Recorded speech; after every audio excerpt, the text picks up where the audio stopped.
Lemonade and match. It's unexplainable. It's unconditional. It's unforgettable. Unstoppable. It's so invitable. Indescribable. Melanade match. You know we live, right? I know. Oh, my bad. Hey, welcome to his and her perspective. And here at His and Her Perspective, we find common ground to harmonize relationships. And we do it by doing things like we're going to do today. We're going to talk to you about an amazing topic. What? Oh, Lord. Hold on. Are we missing something? We are. Because I can't. If I do that, then you're going to see that. Oh, man. That's okay. Because guess what? There it is. Has the game of love changed? Right? We're going to talk about that today. We're going to talk about the different things that have changed in the game of love. But before we do that, brother, how are you doing? I'm solid. You look nice. How are you doing? Well, thank you very much. You as well. I am absolutely wonderful. I got my coffee, so I am going to be awake probably like halfway through the show. So don't nobody judge me if I go sleep, right? Oh, you will be judged. Haters. Yeah. Haters. Listen, today we're going to have a great time. If you are looking at us right now, make sure that you are saying something, right? Subscribing to our channels, and you are sharing. Because why? Sharing is always caring. You know, you may not be able to do a watch party, but that doesn't mean that you can't go ahead and click the share button, put it in some of your groups that you're in, put it on your page, go ahead and invite some of your friends, tag them, do something, but make sure that you're sharing. Why? Because we need to get as many people onto this broadcast as we can.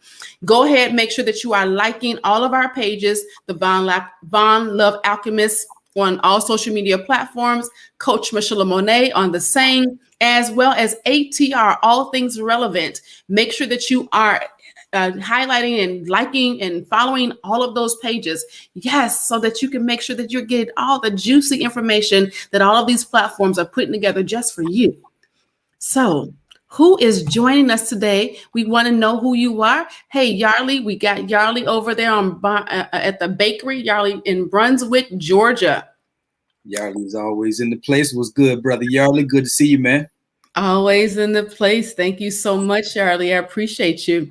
So we got some other people that's watching us incognito, but that's okay. If you don't want to say something, we would love to say hi to you. But if you just want to just chill for a moment, we understand for those who may not be used to us. So listen, we're just going to get right into it, right? Hey, listen, one thing I want to say, if you are a couple, or if you know a couple that has been married and they have been enduring all of the societal things and they are doing it, I don't care if they've been married 2 years, 20 years, 30 years, 40 years. If they are married and you think that they should be highlighted because they're an amazing couple, make sure that you are calling us or emailing us. You can call us at 304-60-ASK-US. That's 304-60-ASK-US. Or you could email us at harmony@hisandherperspective.com to go ahead and send a picture of the couple that you think should be highlighted and some interesting information about them so that we can share it. Now, I'm telling y'all gonna want to do this when we sitting in front of 1,000 people. And I said 1,000. Yep, I sure did. It's a real number. It's a real number. Y'all gonna want to be highlighted. So don't despise our small beginnings. So just make sure that you help us out. Go ahead, do that. So who else is over here? We got Robert Lee is in the house. Thank you so much for joining us. Hey, Ayana from over at Maryland. Robert always coming in with his comments. He ain't telling us who he is and where he at. We gonna come back to your comment though, Robert. We always love you all coming in. So we thank you so much. So listen, brother. This is a really good comment. Did y'all see our picture that we posted on there? What do you all think of the photo that we posted as a promo for this show? Can you flip it and show them? Yeah, let me see if I can bring it up. There's Monique Sinclair. She says hello from Canada. Got my lovely mother is watching with us. I can't highlight her comment. Oh, she didn't comment. She just showing up. The brother says he's from Memphis, Tennessee. You already highlighted Ayana, right? Yes. Okay, cool. Yeah. Oh man. Okay, so hold on because I'm gonna have to pull it up on Canva. Give me 1 second. Just keep on talking to the people because we want to show this because we're live already, so it's not showing the photo anymore. Okay, no worries. I'm sure they saw it on the promo. It's not a big deal. Yeah, but we want them to talk about it for those who didn't, who just clicked in because they was being nosy and they just gonna see us and they gonna love us. All right. So we just want them to be a part of the entire situation. It's an experience at the His and Her Perspective show. If you all have not been watching our shows, shame on you. That's the first thing. Second thing is you need to. And you have been missing out on some amazing conversations. Anybody in our feed, in our family that has known, y'all tell them what they've been missing. Talk to them. Yeah, we put it down every week. We put it down every single week. We drop some major bombs. We sure do. We be doing it. So, we just be missing Facebook jail. I put up a post yesterday, and I was asked a question about that post. So I'm going to answer that question once we roll in here in a minute. Okay, here we go on this photo. It's coming up. It's coming up. It's coming. It's almost there. Okay, it's slow. Go ahead, tell them about it. Okay, here we go. You still on dial over there? 56. Shit, right. I know, man. I don't know. AOL keep creeping up in my crib. AOL, the whole thing. It's just not right. Okay, so here we go. What y'all think about this?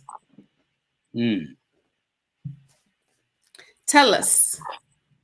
On bended knee. Share.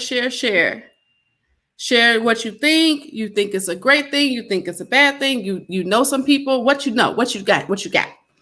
What has been lost in the game? Love is mutual cooperation was replaced. I should have posted that. Okay, absolutely ridiculous, you say. Then we got some people who say, Yarley says, what has been lost? Did you post that already? No. Okay. What has been lost in the game of love is mutual cooperation was replaced by mutually assured destruction of the relationship. So I want to go back to, because I didn't want to forget Robert up here. Robert said the gender war has replaced love.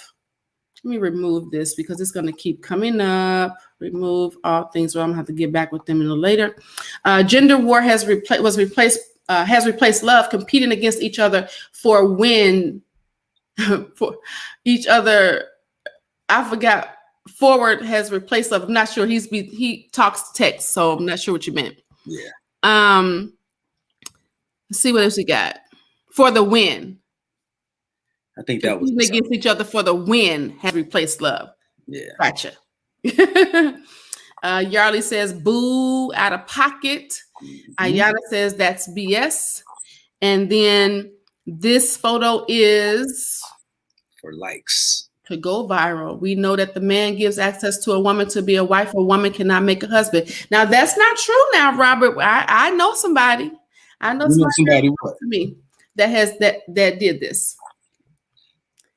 Yeah, I think it has become more common for women to propose. Let me ask y'all this, family. Does anybody know what the origin is of getting down on bended knee? What is the origin of that gesture? Because there is one. There has to be an origin of that behavior, of that gesture. I just want to know if anybody is familiar with what that is. I looked around and I found a few theories, and I kind of came up with one of my own. But I want to know what y'all think. Is anybody familiar with what that gesture means? Yarley is our walking encyclopedia. I know. I can't believe he didn't say something like, unless he's typing. Maybe he's typing something long. He said men are the gatekeepers of marriage. Typically they are. And let's talk about, while we're waiting for them to answer. So let's talk about where the tradition, there's a history to marriage. And a lot of times, we always talk about on here, when you don't know the purpose of a thing, abuse of that thing is inevitable, right? So there's a history to marriage, and marriage was typically a contract. It was in order to bring, it was order to bring communities together to maximize the financial benefits. And so what has happened is, and this even goes into the women proposing, because they want to be a part of the romance. They want the romance. And so romance has really wrecked marriage in the sense that it's always about the romantic part of it. How can I make this romantic? Or how can I get more likes? Or how can I get people to do something that's going to get ahs and oohs and all of these things? And so when we get away from what the whole point of back in the ancient times, them bringing two communities together to solidify their financial stability, then we move into the romance of it. And, oh, you got to be on bended knee. And, oh, you got to make a big old thing. Oh, you got to do all these different things. You got to get a horse and carriage, or you got to make sure that we have a party and everybody has to be around. But what do you think about the system is called, I'm sorry. No, I take that back. Let me go back. What do you think about the community, marriage being a communal contract? Explain that a little bit further. Meaning that for instance, if I'm a paper maker, right, and your family owns paper. I mean, if I'm a tree, I have a bunch of trees, and your family is a paper maker. Us coming together would make more money in our families. That makes sense. So we would make sure that our children were coming together. Don't matter what we gonna put them together. We're gonna arrange this marriage to make sure that our lineage continues in the financial stability. Yeah, that was the original intent behind marriage. It was as much a financial arrangement as anything, right? Maximize resources and things of that nature. And to the point that you made, it's recently become a romantic thing, and you can see now, of course, that the divorce rate has skyrocketed, and family structure has fallen by the wayside. So now pleasure is our God, right? Yeah. So you just do whatever feels good, marry whoever you want. If you're in like 1 week and then you divorce the next year, people are just doing whatever they want to do. And the original intent has been watered down. Yeah, it really has. And so Robert says, Yarley says it comes from the Middle Ages, I believe. And then Robert says, when a man gets on one knee before his woman, he is showing or stating his service, his protection, and honor to that woman.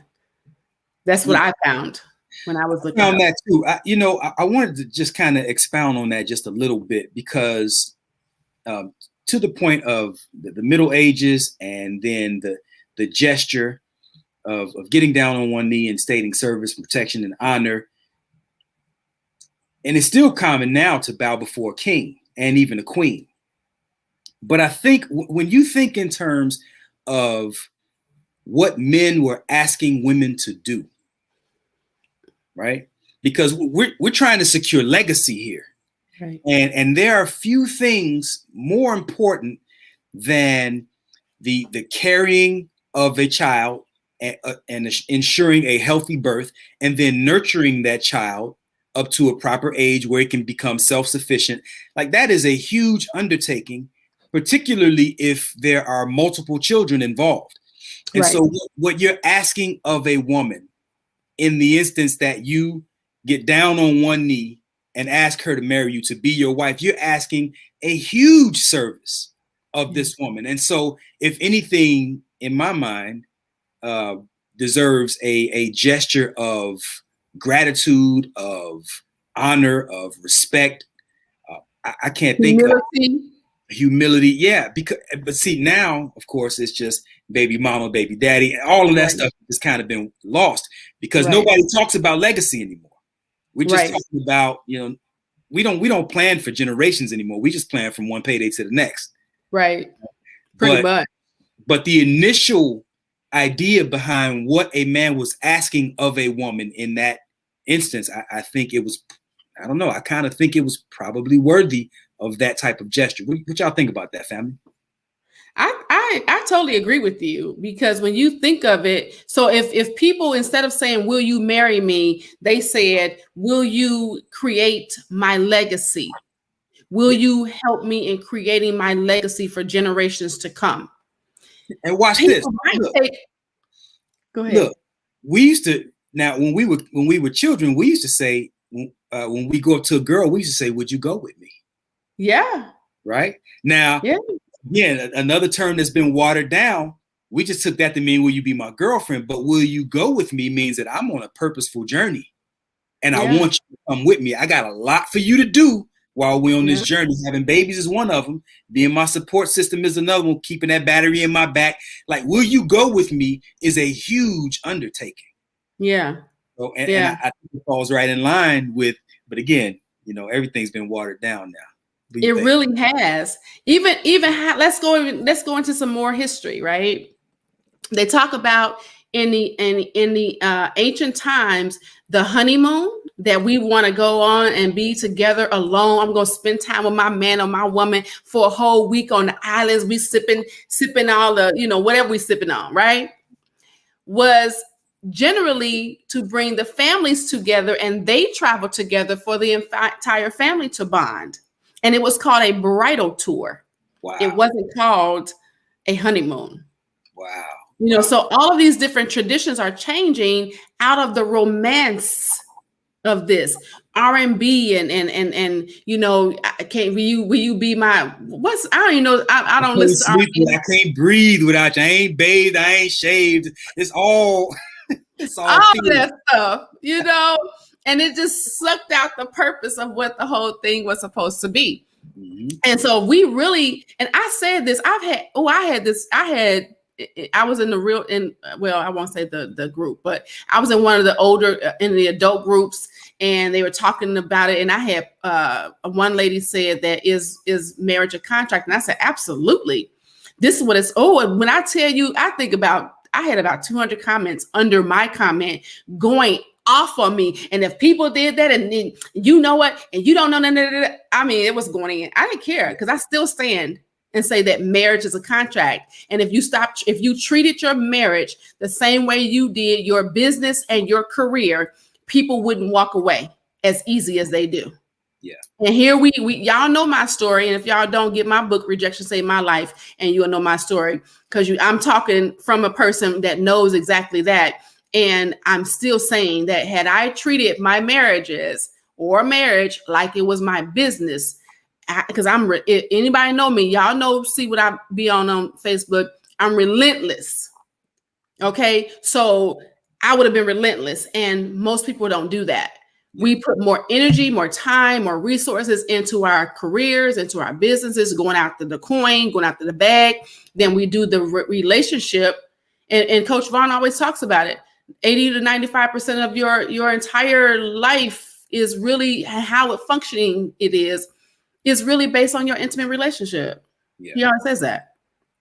I don't like to get too religious, but I'm gonna go to the Bible here for a minute. Come on now. And it says, when a man finds a wife, he finds a good thing. Come on. Now, there's some implications in that statement. One, she's not your wife when you marry her. She's a wife when you find her. That means she's already walking in the spirit of what it means to be a wife. She's already wife material, right?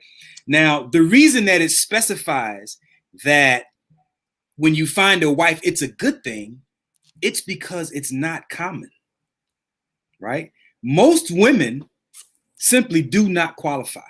And I'm going to add to that and go a step further and say, I say that the average man doesn't qualify to be a husband. The average man is just, going with the flow, right? The average man, society says go, the average man is going with the flow. But guess what? Even a dead fish can go with the flow, right? So it's something special about finding a wife. And just because you marry a woman doesn't make her a wife. Just mean you marry somebody. Yep. But because I always say this is the thing. If she's not helping you meet your purpose, y'all just roommates and having sex. And that's really that's what marriage has in a lot of ways devolved to. Just really finding somebody that you like a whole lot. And, you know, the song says, I can't live without you. I can't breathe without you. And so let's get married. Yeah. And see, the thing is, people don't understand too what that favor. Let me talk about the two sides of the good thing and the favor. First of all, every woman is not a good thing, and she doesn't know who she is. She can't be your good thing. So when that good thing comes into place, and then you unlock that key with the favor in it, because when that favor unlocks, you go from a good man to a great man. You go from doing something to purpose. You go from creating to magnifying.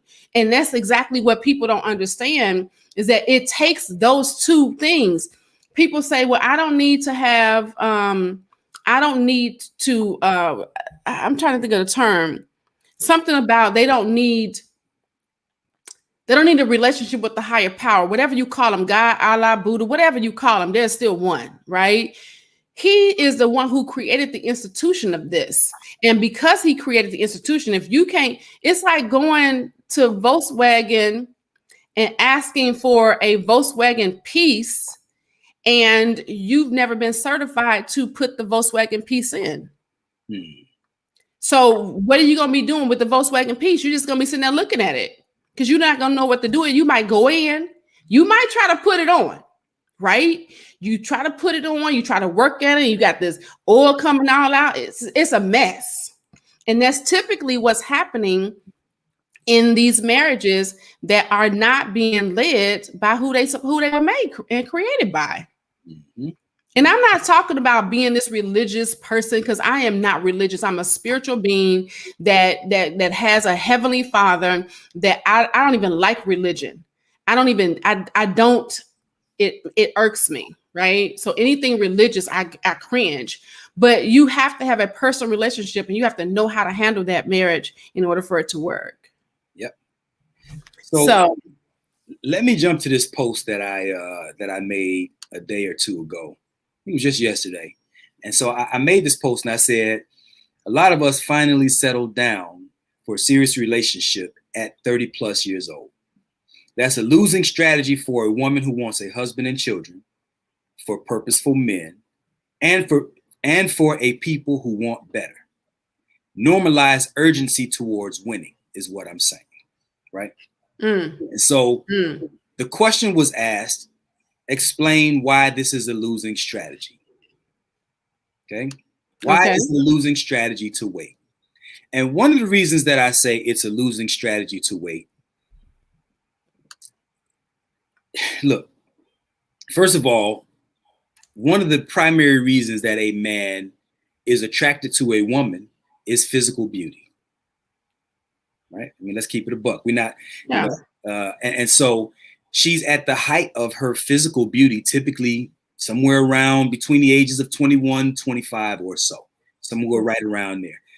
Once a woman hits, 30, it begins the decline for a couple different reasons, right? Not just the physical beauty, because women are still beautiful as far as physically appealing, well beyond 30, but her fertility is beginning to decline. And so she's beginning to go toward that high risk pregnancy stage, right? So let's just say, for instance, you decide as a woman that at 30, okay, now I've had my fun. I've had all my hot girl summers. I got my degrees. And now I want to settle down. Well, by the time you settle down, find a guy, get married, you're probably looking at least a year, maybe a little bit longer. So you're giving birth at what, 32 maybe? And so now how many children do you want? If you're just now starting at 32, by the time you hit 35, you're entering high risk pregnancy. Right. You really don't. And then where's the recovery period to give your body a break between children? You really don't allot yourself very much time to be fruitful and multiply. Right. Right. Right. Not only that, I say for men too. Look, so many of the brothers that I talk to that have done all of the chasing that they want to do, got all the money that they want to make, and even women, the older we get, the more rigid we become. Yeah. Less flexible. Yes. The more set in our ways. Mm-hmm. And so it's not as easy to grow together with someone because you're already grown, really, for all intents and purposes. So I look back, and my wife and I got married when I was 18, right out of high school. There was a lot of learning and a lot of immaturity on my part and all of that good stuff. But we were still so young and learning the game of life together. So, by the time we reached 30, man, we already had 12 years in the game. Right. And I think if you look back on how marriage used to be, people were getting married a whole lot younger because they were prioritizing family and legacy and having children and what we can build together, what we can establish together. Now, the bag is the new legacy. The bag is the new family. The bag is the new goal. And so the bag has taken center stage at the expense of the family. So now you find people who are making $100,000, $200,000 a year, got all the money that they can wish for, and for generation or two, nice house, nice car, all the clothes you can wish for, and nobody to really share that with. Nobody meaning, and it's hard to find somebody meaningful to share that kind of stuff with. So that's what I meant when I said it's a losing strategy, because by the time you hit 30, 32, 35 years old, it is increasingly more difficult to find someone to quote unquote spend the rest of your life with. And I'll tell you this, coming from a single woman who has been on dating sites, and things of that sort, the amount of men that I see that are professional, that are in their 40s, that don't have children, it's a lot of them out here. And they don't have children because many of them have chosen to go get the bag. The difference between them and a woman is that they're going to still be putting their seed. They seed keep dropping. They seed can drop to 99, and won't have no implications on the health of that child, And so, but when a woman, she's born with her eggs are there as an infant. So by the time you turn 30, your eggs are 30 years old. And that's where you get the Down syndrome and all those types of things coming on with the baby, because the eggs are old. It's not that you ate something wrong. The eggs are old. They have to be fertilized in a certain amount of time, which is why a woman then goes into menopause in her 50s. So if you 15 years out from your menopausal state, just think about that. Think about how close to, your eggs not being worth anything. And so that, even going back into the ancient times, like we talked about earlier, a woman's financial value, according to this marriage history, because there's an actual educational journal called the Marriage History. And according to them, they said the woman's financial value was linked to her sexual purity. So her virginity helped men know that they were protecting their lineage, because the likelihood, how they say mama's baby, daddy's maybe, right? They knew it was going to be that mama's baby, but they weren't quite sure if, there were some things about that said, hey, you know what, was she sleeping with somebody, like a day before, or, there's so many different odd things that have happened where a woman has had sex and didn't get fertilized for weeks. There's a lot of different things that happen. So you have to put those numbers together, and it doesn't solidify his lineage. It doesn't protect his bloodline. So that's why they were doing, they were making sure that they were marrying virgins. And see, what happened is when the men became controlling, because there's a thing called coverture. Couverture means a coverage in French. And in the coverage in French, it was telling the men that now you have to cover and protect. And when you cover and protect something, what do? You think it belongs to you. It becomes property. And the children become an asset. The children become an asset because now you're going to work off my business. Yeah, I might love you, but you're going to work this business. You don't get a choice. And so now the women are raising up. Here comes the feminist movement, and they wanted equal rights and all these other things that they wanted, because once the situation happened in English, when they said that they're going to take the man's name, that was solidifying the fact that you now belong to him. So now you got women saying, I'm not taking his name, or I'm going to hyphenate, or I'm going to keep my name altogether. All these different things because they didn't like the treatment that they were getting. Not to say that it was wrong, it wasn't right that they got mistreated because of their belonging, but these are the things that happened back in the day. Yeah, well, again, to the point that you made earlier, when you don't operate in the fullness of purpose. Yeah, when you don't understand, or when you don't use a thing correctly, abuse of that thing is inevitable, right? Yeah. So, like you just said, marriage, the institution of marriage had been abused. And so women were, in many regards, taken on as property and treated accordingly. And so initially how I was saying that there was so much that you were asking of a woman when you were asking her to be your wife. Right. It became duty and obligation, and you better do this. Like it's not even optional anymore. You're going to have my children, as many as I want. And then not only that, there was very little appreciation being shown for that. And so when this feminist movement comes into play, you have women that are rebelling against that because where's the appreciation for the stay-at-home mom? Where's the appreciation for the stay-at-home wife? Society doesn't value that anymore. And so women who want to stay home and homeschool their children, look, especially for Black people, there has never been a time more critical than now to homeschool our children. And you don't find very many women these days that want to do that because it's been a thankless job for so long. Yeah. And so now at a time when you need it the most, you have the least amount of participation. And this participation or even enablement. This is that pendulum effect. Mm-hmm. When you swing so wide on this end, abusing it, that when it comes back full circle and you really, really need it, now the women are like, I'm not really all that interested. And as a matter of fact, you have a lot of women who don't even care if they never have children.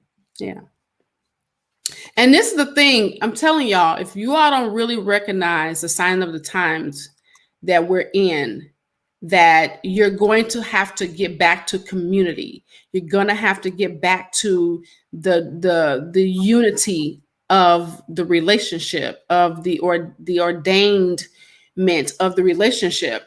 Because if you don't, you're going to be relying upon a system that's going to be completely against you, and it's not going to give you nothing, and it's going to ultimately kill you off.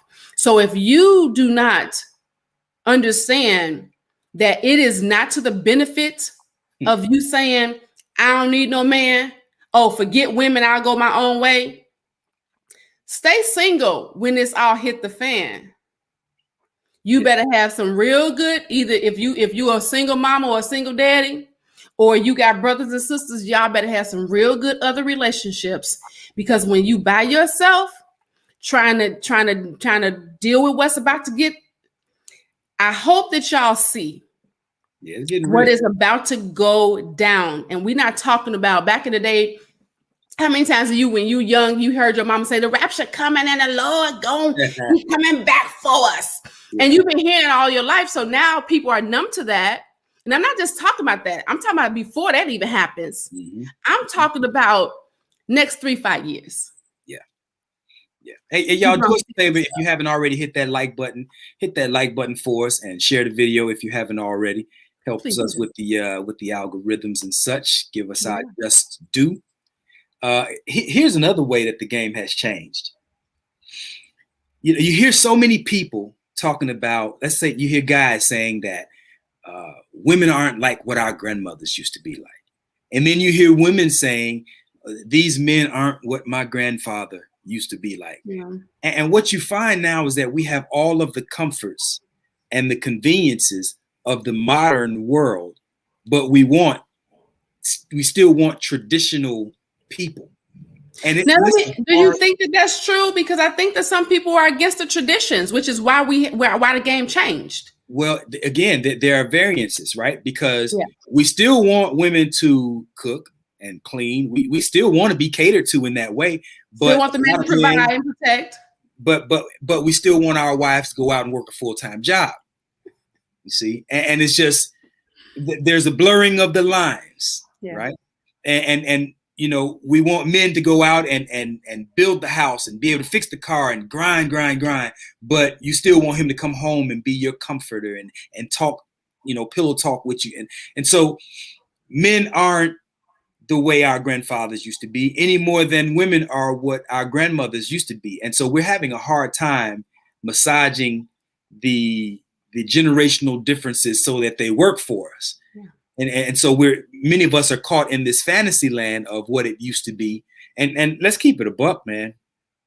It wasn't all that great back then for our grandparents, because half the time, for a lot of us, our grandmothers would have left if they had the resources to leave. Yeah. Because they weren't being treated very nice. Yeah. Right? Not all, of course. And that's why they're against the reason or the purpose of the marriage, because they felt like they weren't getting the emotional support. But see, this is the thing that you got to keep in mind. When marriages were created, you know, back in the day, and we always talk about back in the day, when they were created back in the day, what happened is the women were home with the babies, right? And they were home with other women that were home with their babies. So they're, for lack of better terms, just so you can see the coupling, the pillow talk was girl talk. So then when her man came home, she wasn't talking to him about those things. She had got all her emotional satisfaction out by hanging with her girls and the babies, because that is that oxytocin that's trying to be rebuilt up in her from the nurturing and all of that. And so she needed to get that building up, and she got it with the women. The men, on the other hand, they got that testosterone built up by being at work with other men, competing at work with other men, making sure that they're trying to get that promotion, or they're trying to show their bosses what they can do best. Those are the types of things. So they got what they needed in those senses of the genders, right? Where there's some imbalances, absolutely there was, but there's imbalances in the world, period, and especially now. Yeah. So that's a fact. Yali says population crash in about 30 years. All those strong and independent women talking that sugar, honey, iced tea today will be on psych meds, be dog and cat parents, and box wine drinkers, invest in Purina and box wine producing companies. I agree, but you should have put men in there too. Yep. I'm going to tell you, look, as quiet as it's kept, there are a lot of men who are alone who hate the fact that they're alone. Yep. It ain't just women right now that's hurting. Man, look, I have clients right now. Me too. Men who are hating the fact that they can't find a wife, or that they have not found a wife yet. So people are hurting right now. It ain't just women. No, it's not. And I'll tell you another thing too, man. Just with what I've come to appreciate from what my wife adds to my life, just the comfort that I get from being out and then being able to come home and get that rejuvenation. Man, you can't get that when you're alone, brothers. And even though you might be able to find a woman who you can have sex with, it's not the same as having a woman who has got your back. Right. It hits different. I'm telling you. So, and a lot of brothers know that. We just, right now we got this false bravado thing going on, and men don't really like to be as expressive and show our feelings and talk about our feelings. But I'm gonna tell you, man, some brothers out here are hurting right now. So let's talk about that. Let's couple that with our title, Has the Game of Love Changed? Why is it that we find so many men that are no longer chasing, meaning that they're no longer being the forerunners of the relationships, going after the woman. Do you think that it's because they lack security, they lack confidence? What do you think that issue is? Because I'm sure that some of the women that are on here are going to ask that question. Yeah. I like for the family to chime in on that too, but I do have an idea about that. Yarley says, this is true, but men can survive and have always survived. Women enhance our lives.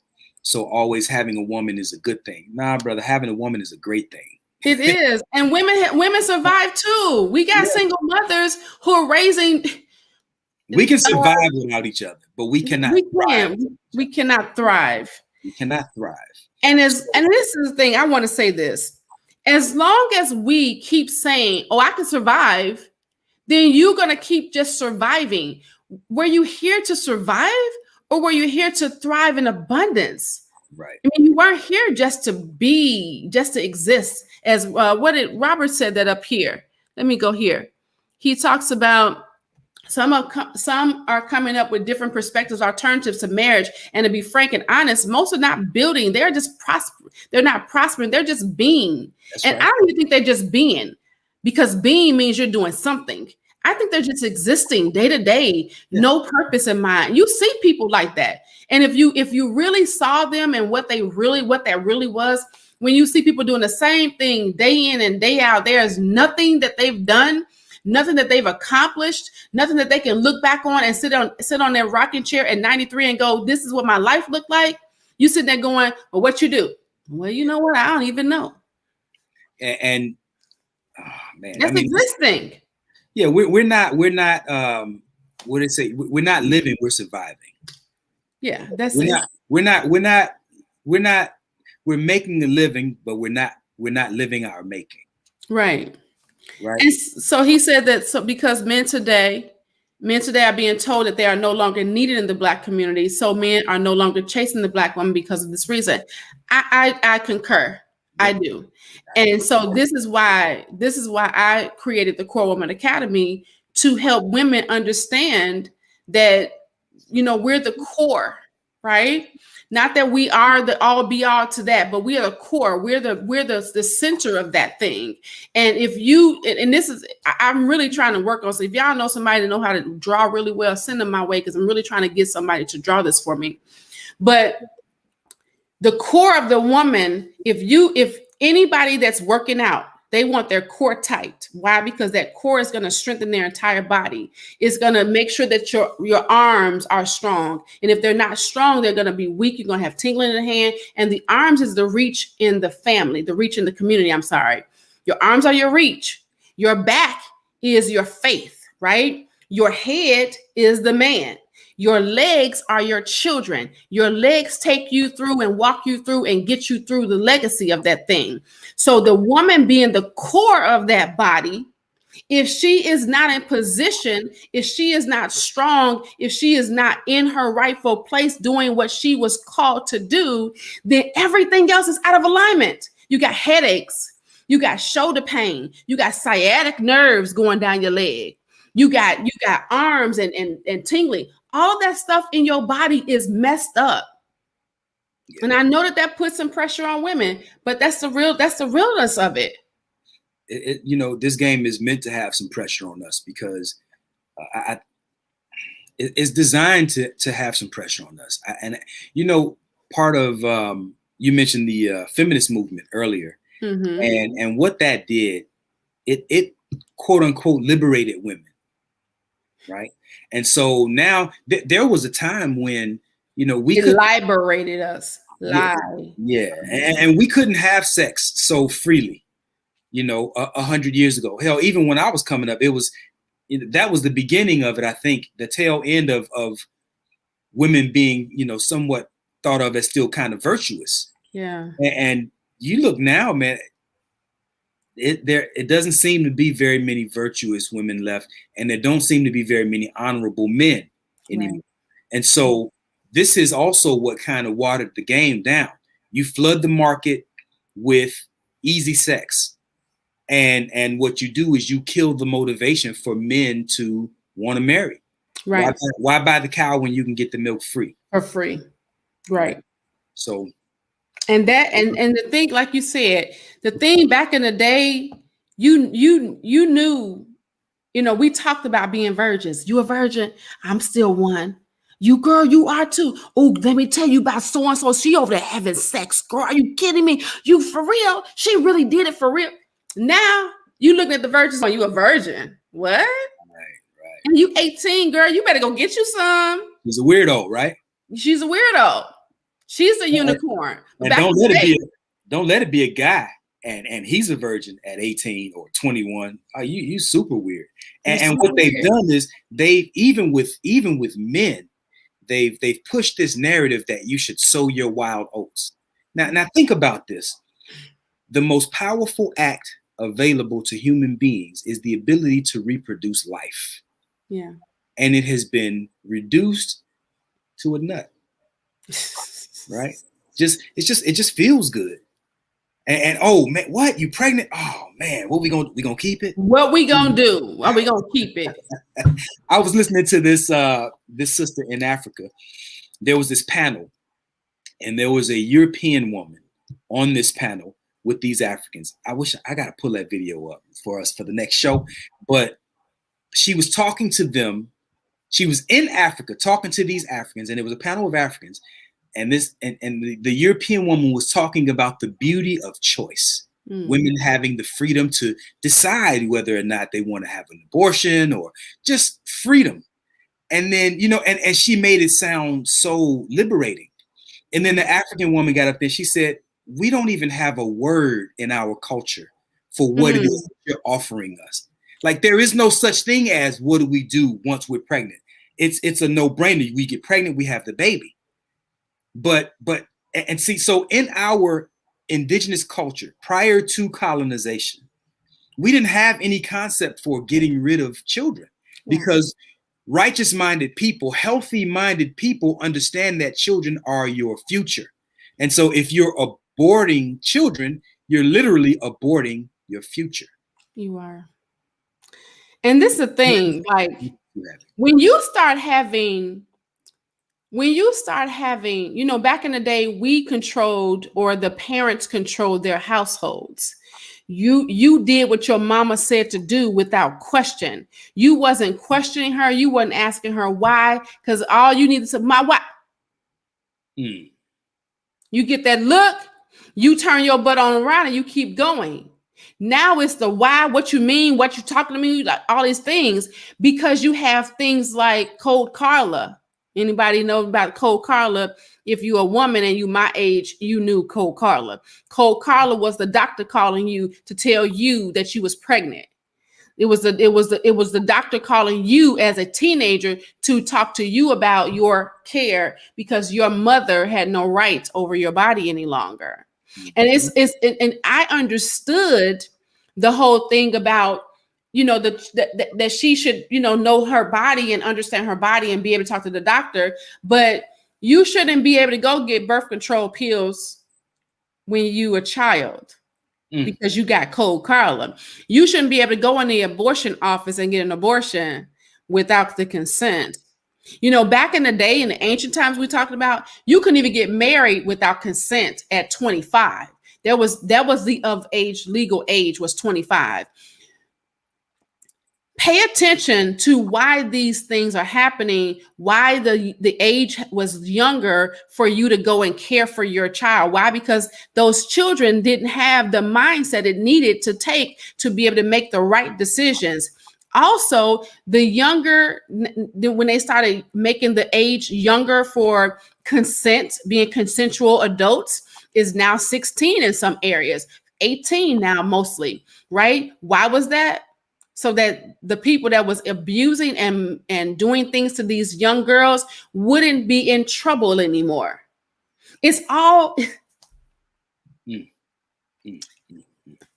it's all for real a play. Yeah. It really is. Yarley says, first point, men can survive by conquering and controlling the environment for the benefit of women. Women do not. Men go out to hunt the lions, tigers, and the bears. If women did the same thing, equality, what would they not be doing? Having sex. Hunting with men gives a woman equal chance of being killed by said creatures. Now, look, this is one of those perspectives. It sounds, and you correct me if I'm wrong, Yarly, but that sounds like the type of perspective that makes the argument that men are somehow more important than women. Right. And I'm saying there is nothing more important than people. And you cannot get more people without the agency of women. So, yeah, we go and hunt and we conquer it, but we're doing it for women. I would not live in the house that I live in. I would not drive the car that I drive. I would not smell as good as I smell. I wouldn't do half the things that I do if I didn't have a woman in my life.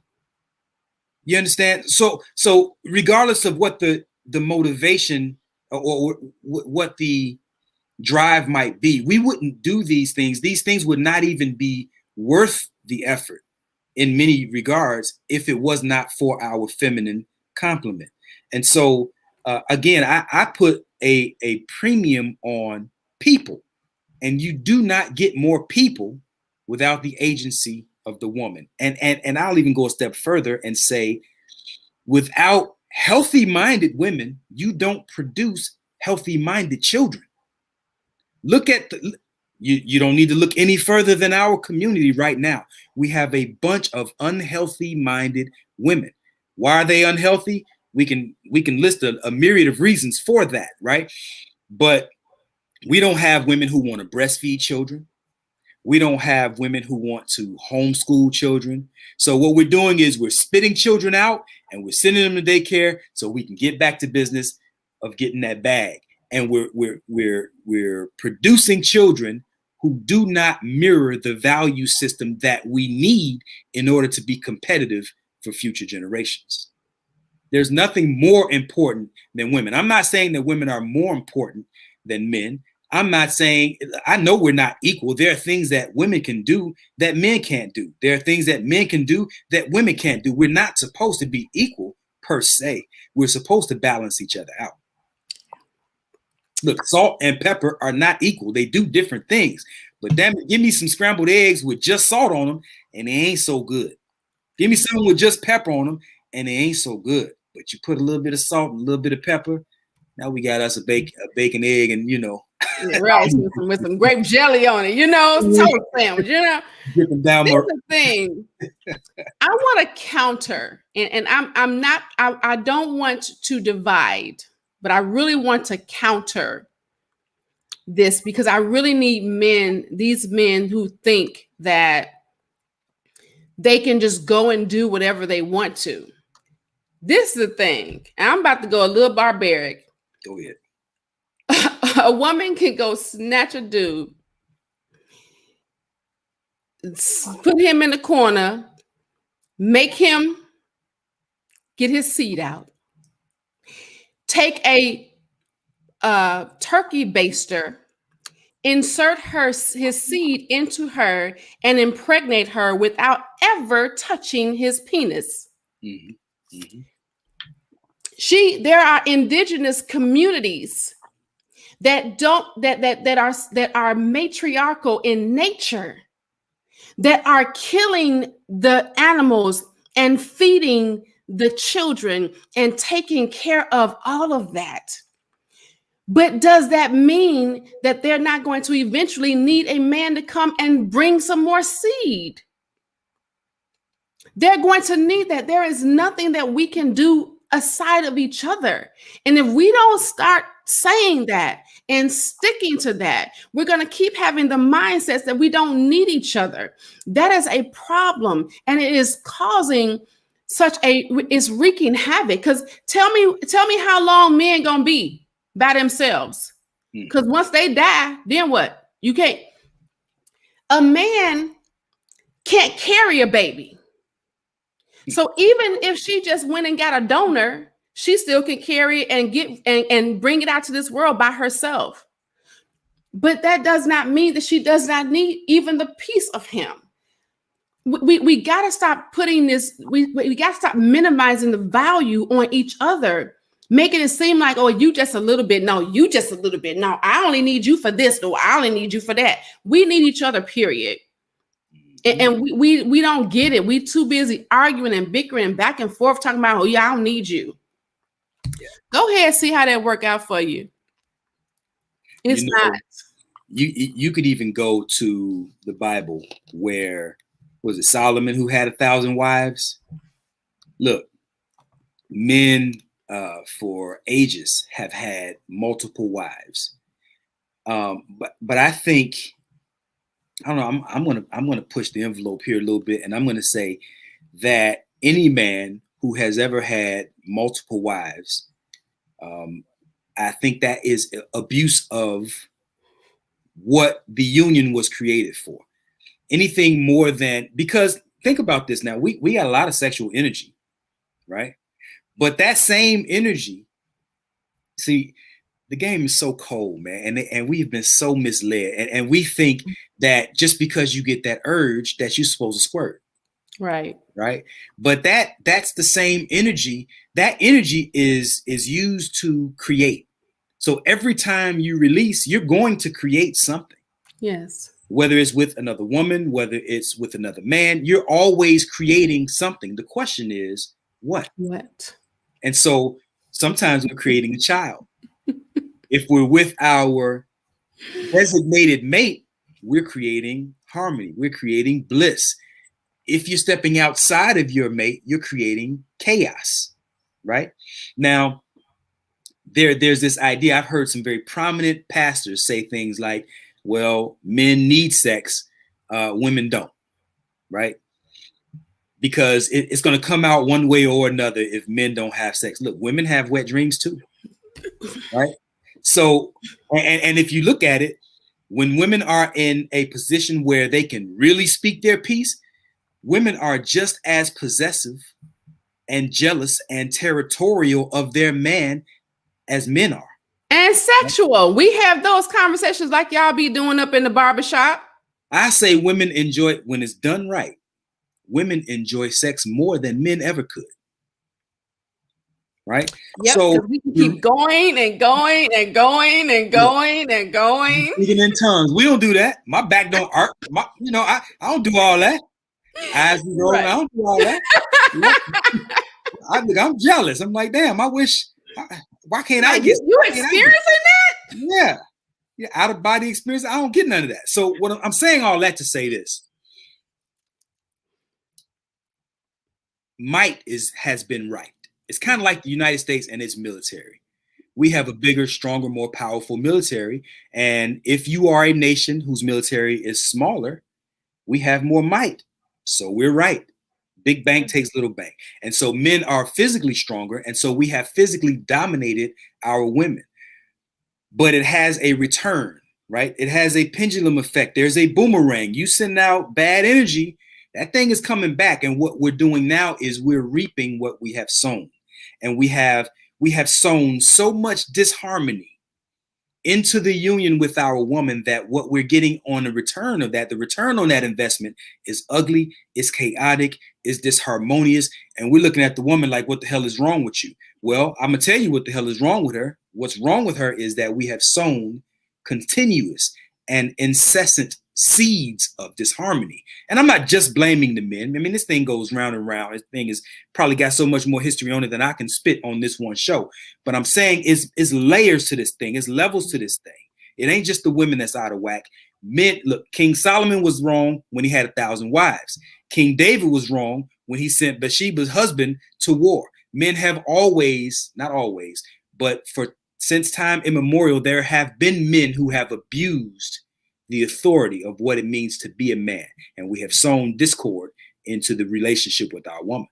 Really has. And so with that whole alpha, we keep talking about that. It just, it means first. So and the reason why it comes that way is because according to what I believe, and some people believe and some people don't, the man was here first. That's really what that means. So then what does his when you think about the order of things, what is his responsibility to do it first? If you find that your household is out of order, you go find. I love when Brother James talks about this. I don't know if he's on here today. When he talks about how when he realized that his marriage was on the brink of breakup, he went out first and got help for his marriage. He went to learn how to be a husband. He went to learn how to be a better man so that he can come back to his household and solidify his household. Instead, what's happening is many men are going out and saying, well, it ain't working. I'm just going to find me something else. That's a cop out. If that ain't simpness, y'all know I be making up words. If that ain't simpness, I don't know what it is. Because I always say the best way to prove your real manhood is being able to handle one woman. Because we a trip. If you can handle us and really get us in position because you're being that man, that is a man. Look, it's so. And I might have hurt some feelings, and I'm sorry. Look, it's so much easier to get a woman's body than it is to get her mind. Come on. Now, look, any man can get a woman's body, but not every man can get a woman's mind. And I'm telling you, the only men who don't care or who say they don't care about love and being loved by a woman are men who have never been loved by a woman. Yeah. Right? I'm telling you, once you have a woman who, it's one thing for her to give you her body, but when a woman emotionally invests in you, come on, man, look, when a woman emotionally invests in you, the game changes. You understand what I'm saying? You talking about, look, I know guys, we talk about this high value man conversation, right? And you have a lot of men who make six figures and they're having a hard time finding a woman that isn't there just for the money. You can find women who will come in and do the job and play the role, but are they really with you for the reasons that you want them to be there? Men are having just as much trouble, I'm telling you, finding complementarity in relationships that women are having. Yeah. And the game is so cold, man. The game is so cold. But ultimately, the objective, listen to me, brothers. The objective, if you can find a woman who emotionally invests in you, I'm talking about just sell out for you, that's a game changer. And that's what the Bible means when it says a man who finds a wife finds a good thing. Yeah. And this is what, like she says, a man should love his wife like Christ loved the church, Israel. Yeah. Christ gave his life for her. The man only has one life to give, so he should only have one wife to give it to, not multiple, because you can have multiple orgasms in a week. That's some foolishness. It's foolish, and we don't understand the ramifications for that. The ramifications are grave, and we just think that it's just no, it's not something that we don't get it. Look, look, we're talking about women who give their men permission to have multiple women, right? And even Bill Gates, they just got a divorce, and it came out that his wife, quote unquote, blessed his relationship with his side chick. Now, what I'm saying is this: you show me a woman who doesn't mind that you have a side piece, and I'll show you a woman who's not emotionally invested in you. Yep. Right? And I'll also show you that same woman probably has a side piece of her own. So if you're just together for business purposes, hey, do you. If that's what your contract is about, all right, whatever. I enjoy what I have because I don't like to share. I tell you right now, I'm territorial as hell. You can call it jealous. You can call it insecure. You call it whatever the hell you want. But if I find somebody sniffing around my tree, it's a whole problem. I don't share. And so the only way that I can bring that type of emotional investment from my woman into me is to agree with her that, hey, I'm not going to share, or that she doesn't have to share either. So now we have a covenant. You call it a contract. I call it a covenant, right? We have a covenant where I'm not sharing, she's not sharing, and we get the most out of this union that you can get. I mean, once you start sharing, then that loop is no longer closed. Now it's open, and then you invite all kinds of things into the situation. And so there's an African proverb that says, when there's no enemy within, the enemy outside can do you no harm. Yeah. Once you open up, you invite all kinds of things into your union that can begin eating at the core of what it means to be one. Right. Yeah. I want to, so Yarly says, I agree to that point, but why must a man handle a woman like she can't control herself? I believe that you handle animals because you need a desired outcome from them.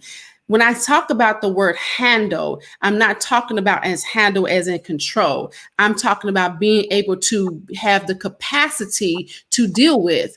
If you don't have the capacity to deal with her, and you will inevitably abuse her. If you don't have the capacity to deal with the emotional spouts that she may have, then you're not going to want to stay around, because you don't understand the dynamics of how both male and female genders respond to each other. A male is going to hold in his emotions because he's been taught to, and a woman's going to let hers out. A man's going to process his emotions. A woman has to talk about it. And if a man doesn't know how to handle or have the capacity to deal with that, he's going to walk out and find something else. So I'm not talking about that thing and handle. See, this is the thing. 99, and I ain't gonna say 100%, because sometimes I had to repent today on a deal, but I ain't gonna tell you 100% of the time I'm positive, but 99.5% of the time when I say something, I'm talking about the positive side of it. I'm not going to talk about the negative thing of handling her like she's an animal or handling her like she's controlling her. If I'm saying that this is what needs to happen, it's going to come from the positive side. So I'm talking about handling as in having the capacity to be able to deal with everything that comes with her.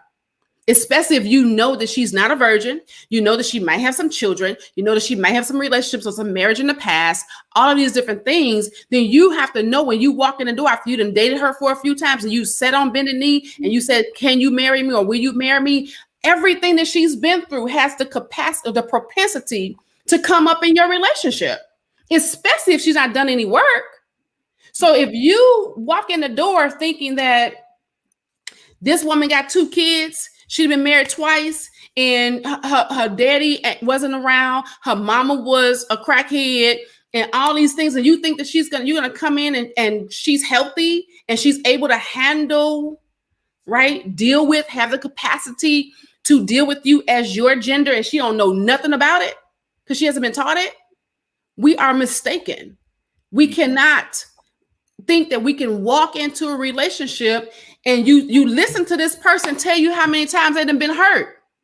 And they say, well, things, because I done heard women talk about it all the time. Why would he hurt me when he knew everything I went through? Or why would he do the same things that man did when I told him everything? Because she most likely gonna tell you everything she went through. So when you walk into the door and you done heard all her story and you still stay there, that means you need to have the capacity to deal with all the stuff that she got, plus some of the things she ain't never told you about. Look, Robert Lee says that is true as me, and we need to be able to handle the emotional side of a woman, but women need to be able to handle when a man say, look, put your emotions aside and use logic. Now watch this. Masculine and feminine energy emotes differently, right? Men look to, or the masculine energy in us looks to control emotion. The feminine energy looks for freedom to express emotion. There's there's not as much of a difference between what we want, but there are some differences in how we operate. Now, many of us want our women to just put a harness on their emotions, right? but that's not how they're wired. And so much of what's required to put that battery in your back and to cater to you in ways that we want to be catered to coddle us when we, women, the nurturing that they offer, that comes from an emotional place. And we can't have it both ways. That thing that makes them soft, like Yardley just said above, she should be feminine, beautiful, aspirational, and cooperative. Well, she's going to show up. Let me put that back up. She's going to show up feminine, beautiful, aspirational, but you don't get the cooperation until you tap into what it means to be harmonious with her, right? That thing that inspires her to be feminine and soft is that same thing that drives her to be as emotional as she is. You can't have one without the other. There's a quote that says, every adversity brings with it the seed of an equivalent advantage. Right. So in her mood swings and all this fire, that's an adversity, but it brings the advantage of offering your life something that you can't get from a boyfriend, right? You can't get from a dude what you get from your woman, right? And so it doesn't mean that women should be given a license to just fly off the handle and be out and losing their cool all the time. That's not the point at all. What I'm saying though is that there is a dynamic balance and a synergy that takes place when the pursuit is always harmony with the woman, but you disturb that when you run off, when you don't want to be attentive to what it is that she's looking for from you, or when you look to escape with another woman. I mean, we do so many things, each of us too, because women do it too. We're in a place now where we're doing so many things to undermine the health of the relationship, and we're wondering why we can't have what our grandparents had. Right. Now check this out. Here's her perspective on what Robert said. Now, yes, it is very true that the woman wants that man to be able to handle her emotional side.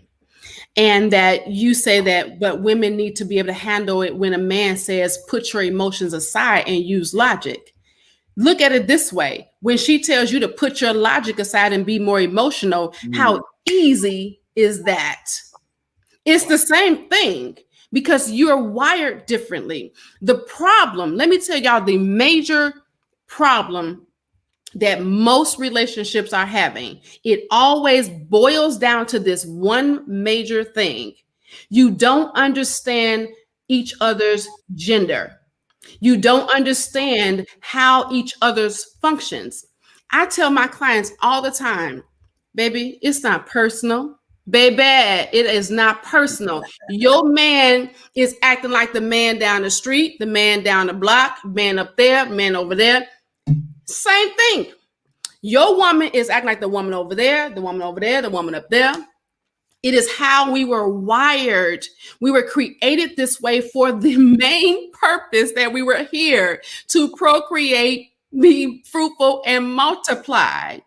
The woman's natural oxytocin bonding thing that makes her emotional and all of those things that draws her to you where she can't get enough of you and she can't trying to figure out why you don't want to spend that much time with me and why we can't sit here all day long and you like, I gotta go work. I'm trying to figure out how to make this go and you want me to just sit here and chill. They need a goal. The man has a goal. I tell my clients all the time, you want your man to sit and chill? Tell him that we're going to watch this movie so that we can talk about the end of it. And we're going to discuss this.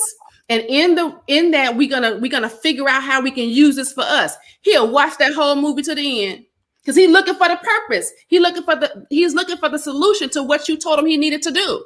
If you don't give him that, he's not going to sit and cuddle with you.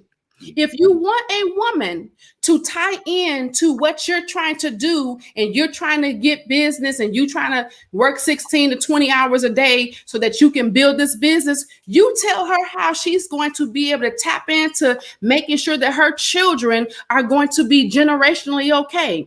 You tap into her emotions of how it's going to make her family okay. You will then be able to create harmonious cooperation instantly. But if you don't understand that male and female, I don't care, black, white, purple, or green, male and female is going to always be different. You will never come together without learning how to do so or being taught from the beginning, because you don't understand the gender. Hence, men are from Mars, women are from Venus. Watch this. Instead of teaching you it in the school, they just write a book so that they can go buy it. Check this out. We are all emotional beings with varying degrees of being logical, or varying degrees of expressing logic, right? It's not that women are emotional and men are logical. It's just that women are more emotional. Men tend to be, you know what? I'm going to reverse feel on that, because men, I don't know that men are categorically less emotional than women, because in many ways I see men lose their cool all the time. We just express it very differently. Right. But here's where I'm going with this. Watch this. In the day that you decide as a man that your woman's feelings are as important as your thoughts, huh? There you go. There you go. When Come on now. When you decide that how your woman feels is just as important as what you think, yes, the game changes. Now, until then, though, she's always going to feel like you're belittling her, like what she feels is less important than what you think, yeah, right? And you will never have harmony in your relationship, never. And you will never have what it is that you're trying to get from her, that battery in your back, in the way that you need it most. There's always going to be chaos in your home. I'm going to repeat. The day that you determine that it is just as important how she feels as it is how you think, it changes everything. And I'm going to go in the same direction with women. The day you determine that what he thinks is just as important as how you feel. Come on now. Changed. The game. Instant harmony. Instant. Let me tell you how you can do that really quickly. Stop talking to your woman and asking her what she thinks. Ask her what she feels.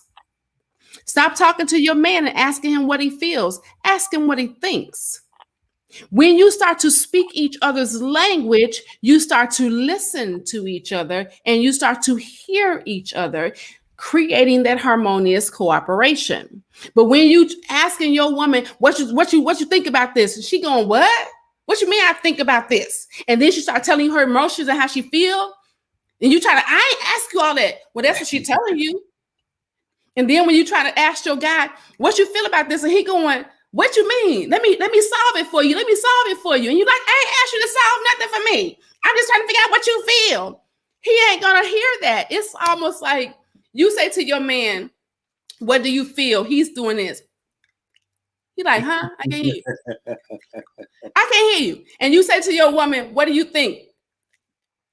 She's not gonna hear it. It's gonna be either not heard or Greek. and Coach Michela is being exaggerative, a bit, but because you can't get thoughts and feelings from both, whatever. But the point is still valid. Women tend to speak in terms of I feel this way, and men don't typically say I feel this or I feel that. Not typically. Of course there are exceptions. We do, right? And women do say I think, but typically when we talk. And when men speak, we say, well, I think this, I think that. Women say, I feel this and I feel that. So we're differences, but the differences are to be respected. Yeah. Rather than amplified.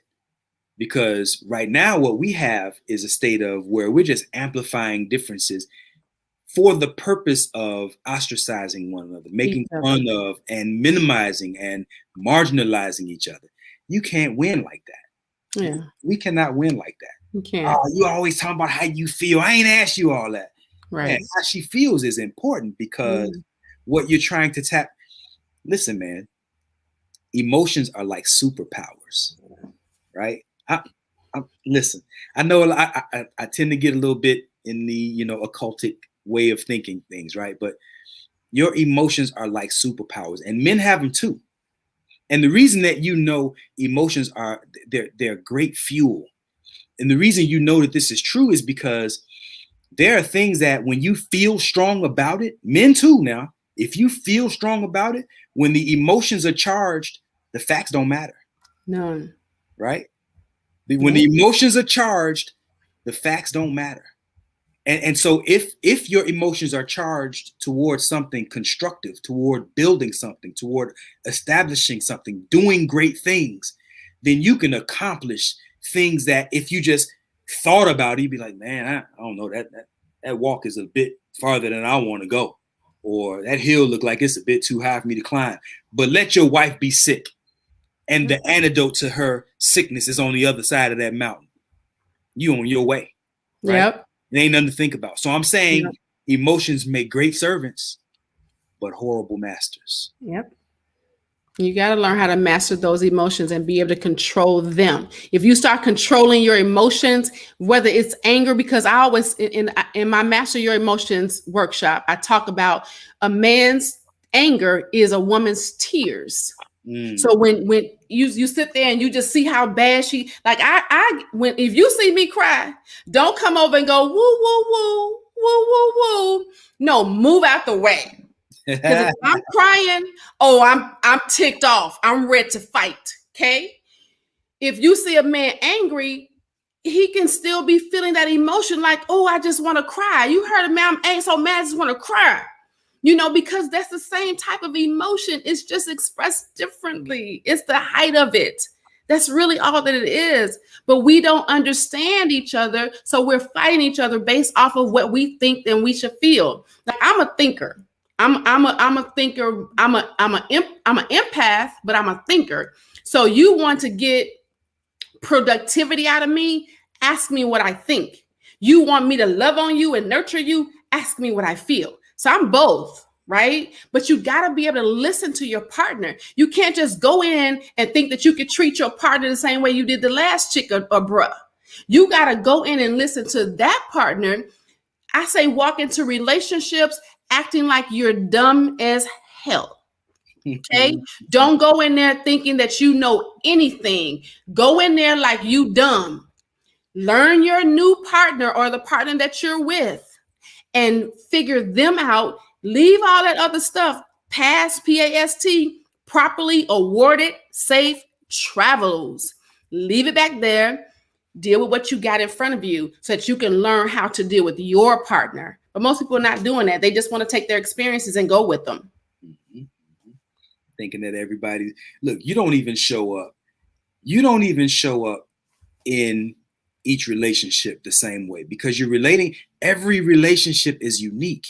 So I'm with my wife. If I don't want to use me as an example because that's just different, but I'm saying you take one man and you put him in 5 different relationships and he's going to have 5 different ways that he relates to the women because they all bring something unique.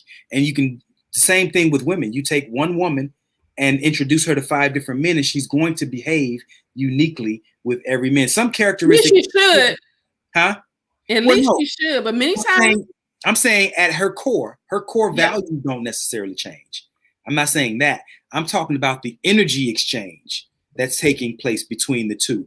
One man might make her hotter than the other one, right? She get a little bit more sexually charged with one dude than the other. One dude may piss her off a little bit more. One dude might be funnier, and the same thing with men. We're all different beings. And this is why I like to use this acronym for sex. Sex is a sacred energy exchange. It's not just It's an energy exchange, and everybody's energy signature is unique. It's different. Yeah. And so it's going to hit different when you interact with somebody else. That's how you had Girl 6. Remember Girl 6 back in the day? I never saw that. You never? She had 6 different men, and she was like, I just got them all.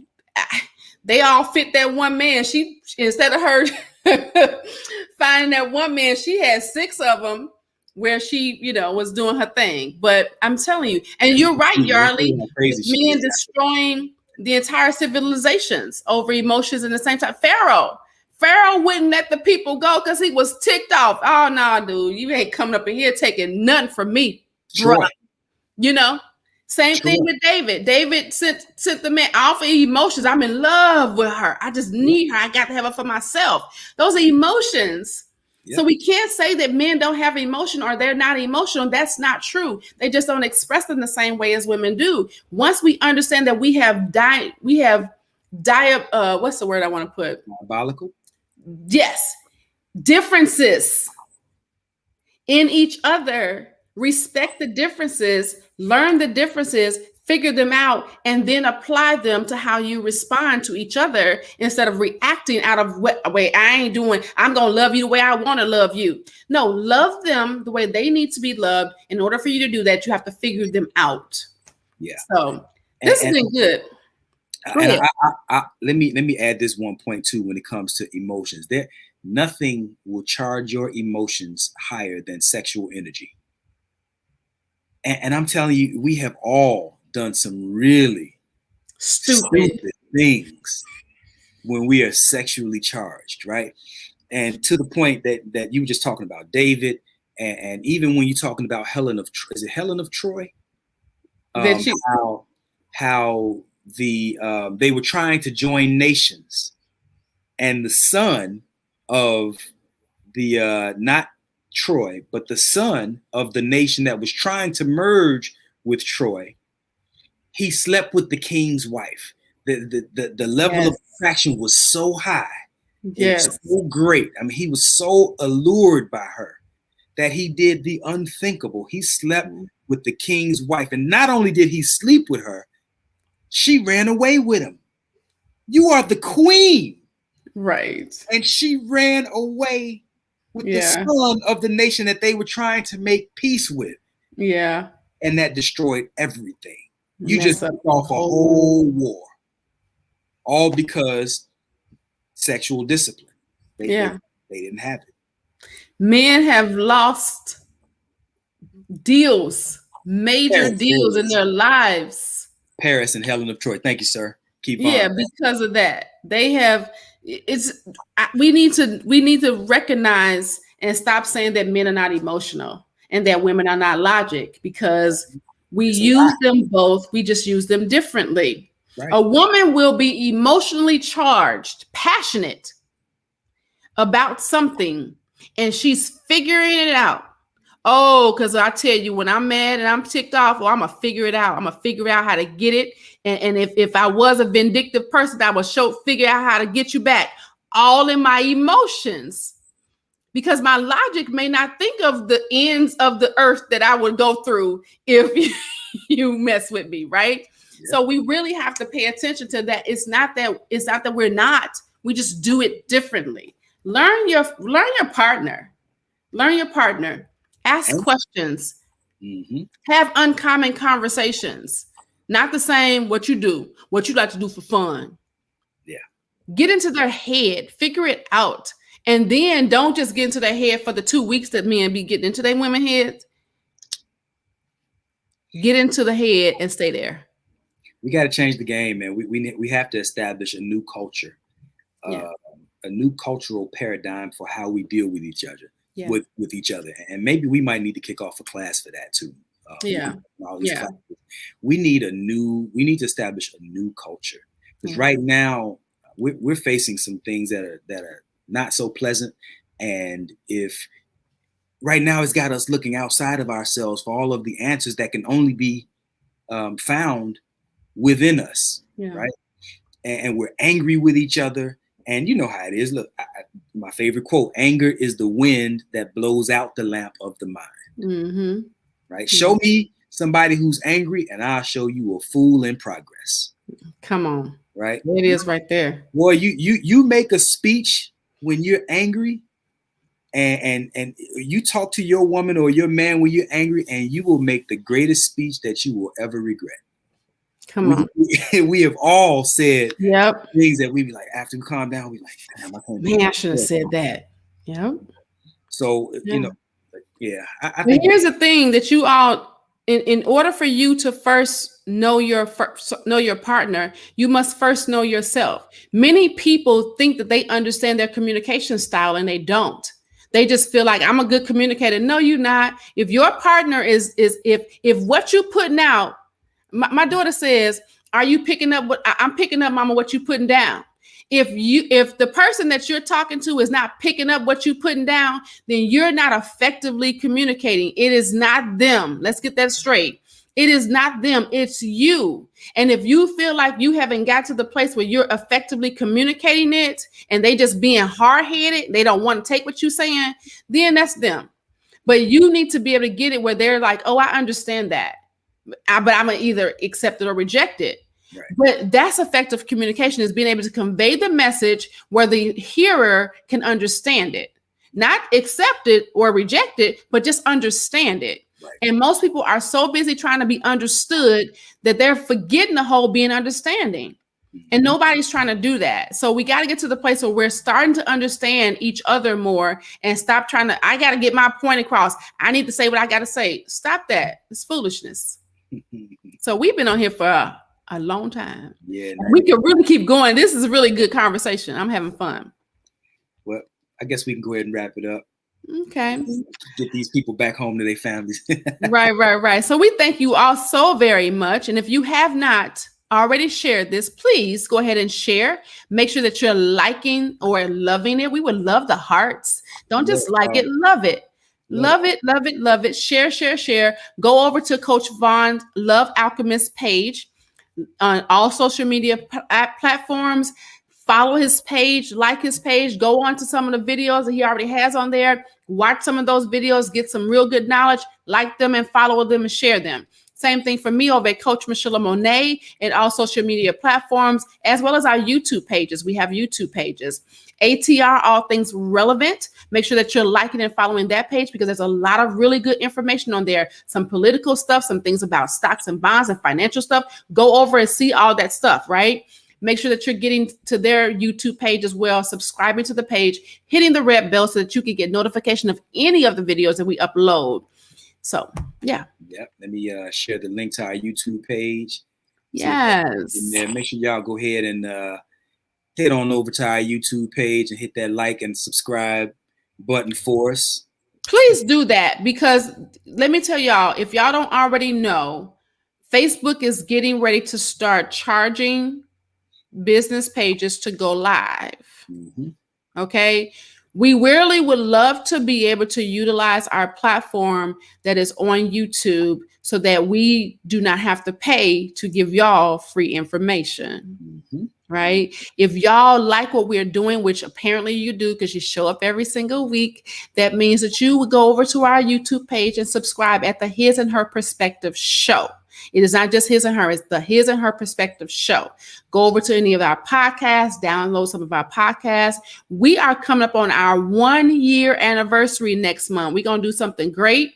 We working on it, and we hope that you all will share as many as you can so that we can have this, make this a really good party. So we look at it this way.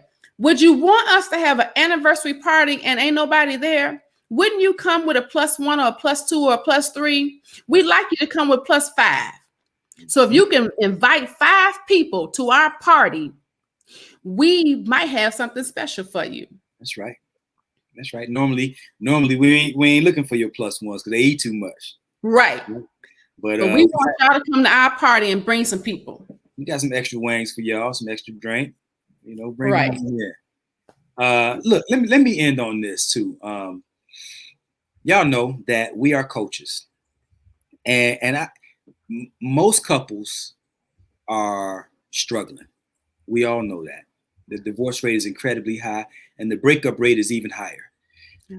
But even the greatest basketball player of all time couldn't win without a coach.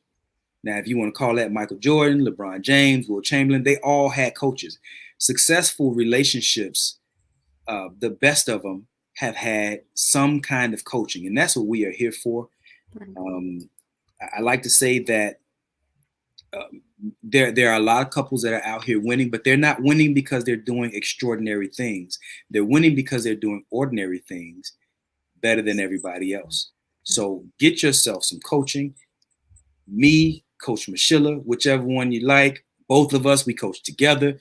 The important thing is to make sure that your relationship stays on track and that it's thriving, because we got to start getting some wins, family. And so with that. Can I add one thing to that? Yep. If you are in a relationship right now and you're having issues in your relationship, don't just walk away there from that relationship. If it's not abuse, hear me out, okay? If you are in a relationship and you've been together 6 months to a year or longer, and you are not having an abusive situation, do not just chalk it up as we're not compatible, we don't get along. You just don't know how.